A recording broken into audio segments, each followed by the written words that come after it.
सिर्फ forehead stool पे आएगा कॉर्नर पे, उतना आगे कर लीजिए, पहले पीछे जाइए।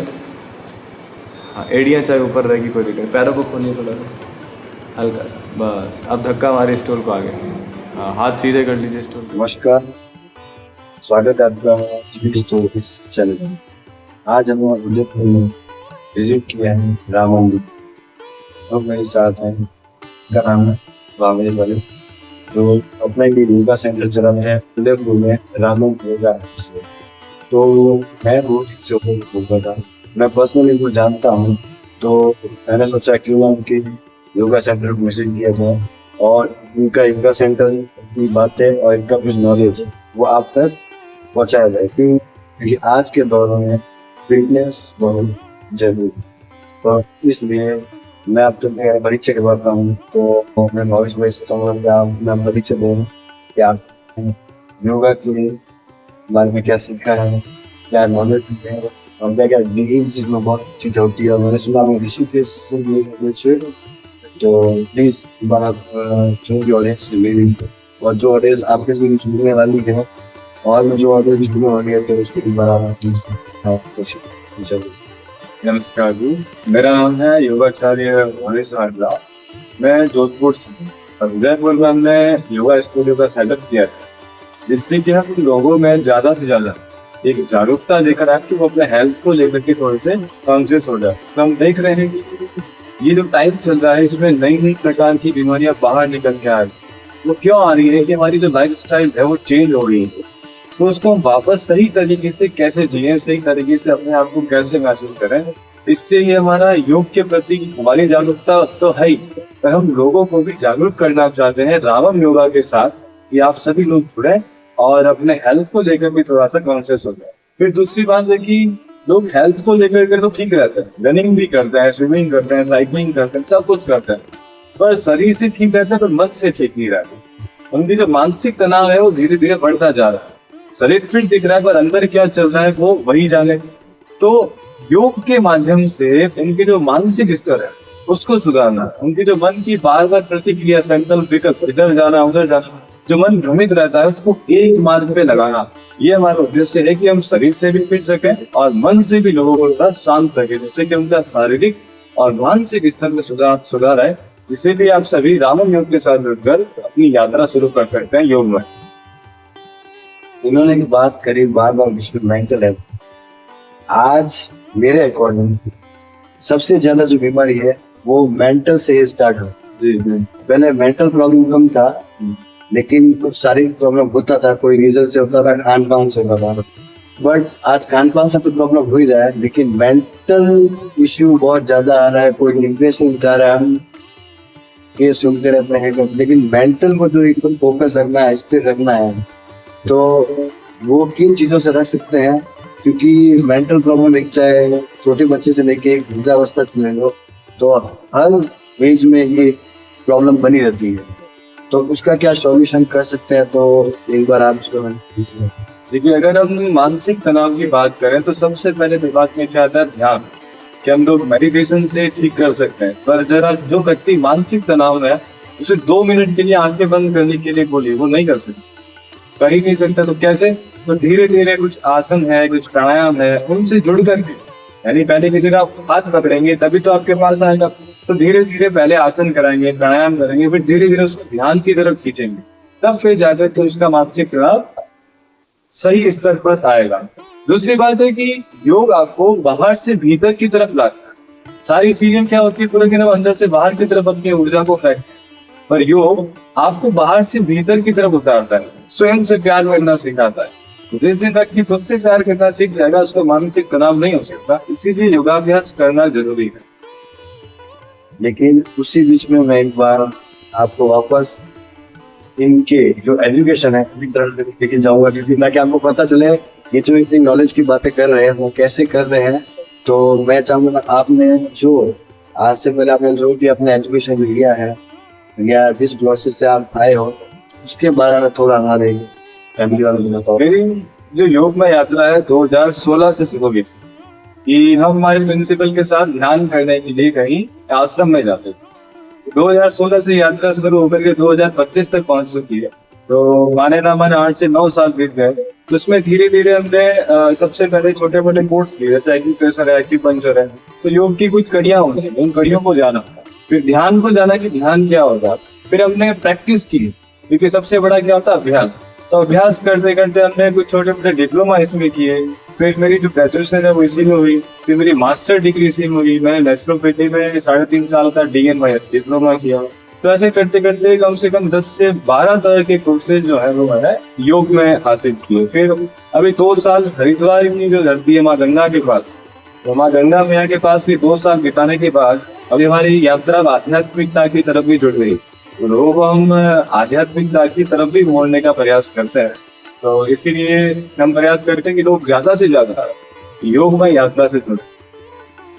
मैंने ये भी सुना है कि कुछ आपने एक वर्ल्ड रिकॉर्ड भी बनाया है, तो उसके बारे में थोड़ा बताएं आप लोगों को। जी जी, क्योंकि जो आसन है उसकी परिभाषा क्या है, स्थिर सुखम आसन।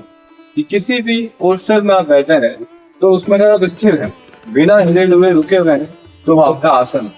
तो इसी की कड़ी को लेकर के मैंने एक आसन था वीरू वक्रासन, उसके अंदर कम से कम 1.5 घंटे उसमें होल्ड करके मैंने golden book of world record में नाम अपना दर्ज करवाया।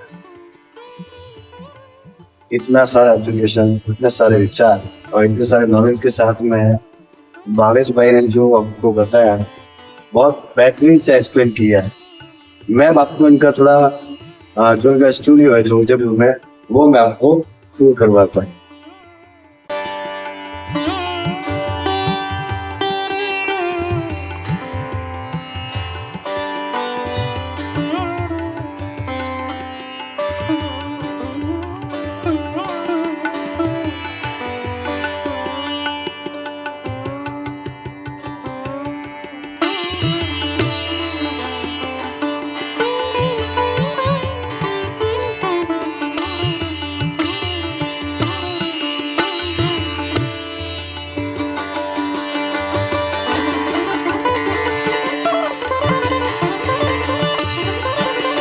तो ये है इनका स्टूडियो जो आपने देखा, जो यहाँ पे योग अभ्यास होते हैं, यहाँ पे मेडिटेशन होता है, यहाँ पे काफी चीजें होती है। काफी इनके पास में इक्विपमेंट्स है अलग अलग चीजों से योगा करने के लिए। तो मैं अब आपसे एक चीज पूछूंगा जी, ये लाइफ में अभी भाग दौड़ बहुत ज्यादा है, पहले से के कंपेरिजन में बहुत ज्यादा है, क्योंकि दिखती बात है लोगों को पैसा कमाना है, दौड़ना पड़ेगा, भागना पड़ेगा, क्योंकि ख्वाहिशें बहुत ज्यादा है। भाग दौड़ सिर्फ ख्वाहिशों से बढ़ी नहीं, जरूरतों से बढ़ी नहीं, लेकिन कहीं न कहीं लोग एक अपने शरीर में जो ऊर्जा है, शरीर के अंदर जो बीमारी है, शरीर के अंदर जो कुछ प्रॉब्लम्स है, कुछ भी है, वो उनको नजरअंदाज करते हुए चल रहे हैं।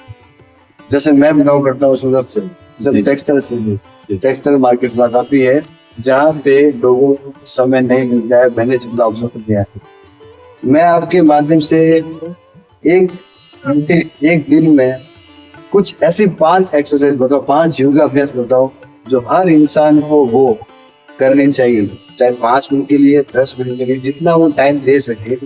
तो आपसे मैं कुछ 5 योगा अभ्यास में आपसे जानना चाहूंगा जो हर इंसान को वो अपने जीवन में भीतर से उतारना चाहिए।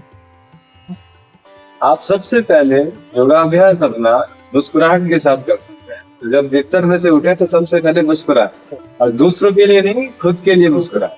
फिर आराम से जब अपनी मैट लगा लें, प्रैक्टिस के लिए जब मैट पर आ जाए तो कुछ सूक्ष्म क्रियाएं करें, जैसे गर्दन की कुछ क्रियाएं हैं, ग्रीवा शक्ति विकासक है, पैरों का कुछ मूवमेंट है, बहुत सारे मूवमेंट। आप किसी भी प्रकार से अपने पैरों की, हाथों के कुछ छोटे मोटे मूवमेंट कर सकते हैं।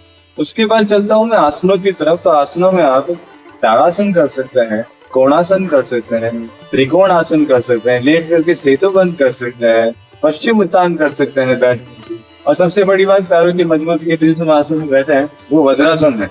तो आप वज्रासन भी कर सकते हैं, जिनके घुटनों में ज्यादा दर्द है वो आलती पालती बादी कुछ छोटे मोटे आसन करें, नहीं तो वज्रासन में बैठने से हमें काफी फायदा मिलता है। कम से कम 6 से 7 आसन मैंने बताया। कब चलते प्राणायाम की तरफ। तो प्राणायाम में हम अनुलोम विलोम प्राणायाम करें, भस्त्रिका प्राणायाम करें, जिससे कि हमारे लंग्स जो है बहुत स्ट्रांग हो जाए, और भ्रामरी प्राणायाम करें जिससे कि हमारा ब्रेन और ज्यादा चलने लगे। क्योंकि आपने बोला कि धन की प्राप्ति करनी है तो उसके लिए चलाना जरूरी है, बहुत जरूरी। तो आपको भ्रामरी प्राणायाम भी साथ साथ में करना पड़ेगा। तो ये सारे अभ्यास है जो आप अपने जीवन में अपना सकते हैं।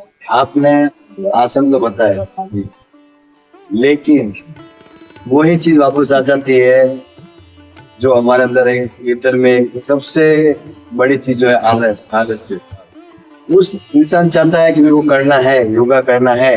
मैंने भी एक्सपीरियंस किया है कि चाहता हूँ मैं ये करूँ, लेकिन वो आलस के पीछे या एक शरीर में ऊर्जा नहीं होना जो भी है उसके पीछे मैं वहां तक पहुंच नहीं पाता हूँ। अगर आप कुछ सॉल्यूशन दे सके तो मेरे ख्याल से इससे बेटर कोई सॉल्यूशन नहीं है। क्योंकि एग्जाम्पल बहुत सारे हम सुनते हैं और हम सभी लोग जानते भी हैं कि अगर हमारा कोई जरूरी काम होता है तो उसको हम करने के लिए रात को नींद भी नहीं आए। तो हम अगर योग को एक जरूरी काम के हिसाब से, अपने अभ्यास के हिसाब से मानेंगे तो कहीं ना कहीं हमारा रुख किस तरफ जाएगा, योगाभ्यास की तरफ। और रही दूसरी बात की, जब हम प्रैक्टिस करने के लिए आते हैं, आप एक दिन प्रैक्टिस करके देखना बहुत हल्का लगता है। योग में एक चीज दी हुई है जिसका नाम है संकल्प। उस संकल्प शक्ति ही आपको आगे बढ़ाए। तो सुबह उठ करके अपने आप से संकल्प करिए, सोने से पहले संकल्प करिए कि मैं कल किस तरीके से अपना जीवन व्यतीत करूंगा, मैं कल क्या करने वाला हूँ। और जब सोने से पहले सोचे तो मैंने आज क्या किया, तो आपको खुद को लगेगा कि मैंने अपने लिए क्या किया। अगर आपने अपने लिए कुछ नहीं किया है तो कम से कम आप आधा घंटा 1 घंटा योगाभ्यास के लिए निकाल सकते हैं और योग से जुड़ सकते हैं। संकल्प शक्ति सबसे बड़ी। मैंने इतना अच्छा एक्सप्लेन किया, जो मेरे अंदर जो आलस था वो मेरे ख्याल से आज से खत्म हो जाएगा। मैं योगा करता हूँ आशा करता हूं। लेकिन थोड़ा सा आलस के कारण से मैं करता हूँ तो 5 मिनट करके फिर मैं हो जाता हूँ या। लेकिन आज आपने जो इतना अच्छा एक सॉल्यूशन दिया है उसको मैं एक्सप्लेन करके, पहले मेरी बात उसको मैं उसको जीवन में उतार के मैं उस चीज का सॉल्यूशन 100% निकालूंगा। मेरा आपसे वादा है। और ये हमारे एक यूट्यूब चैनल स्टोरीज, जिसमें हम ट्रैवलिंग, कुछ फिटनेस या कुछ आर्टिस्ट जिन जिन लोगों से हम मिलते हैं उनके बारे में वीडियो बनाता हूँ। और आप अगर कुछ मेरे दर्शक या जो जुड़ना चाहेंगे या जो जुड़ेंगे उनको अगर फॉलो करने के लिए अगर आप थोड़ा सा प्रेरित करें। जेडी स्टोरीज का मैं रामम योगा की तरफ से बहुत स्वागत करता हूँ। गौरव जी हमारे साथ में है और आप बहुत अच्छे तरीके से आगे बढ़ने का प्रयास कर रहे हैं और मैंने काफी सारे वीडियोस भी देखे हैं आपके। और आप चाहते हैं कि हम डांस के माध्यम से लोगों को प्रेरित करें कि वो अपनी फिटनेस बनाए रखें। तो कई लोगों को अलग अलग प्रकार के शौक होते हैं, किसी को डांस का होता है, किसी को योग का होता है। तो मुझे लगता है कि आप डांस के माध्यम से भी योग में यात्रा शुरू कर सकते हैं कि डांस करने से भी आपके चेहरे पे क्या आती है, मुस्कुराहट आती है। तो आप डेली स्टोरीज के साथ में जुड़े और इनको सब्सक्राइब भी करें और लाइक भी करें।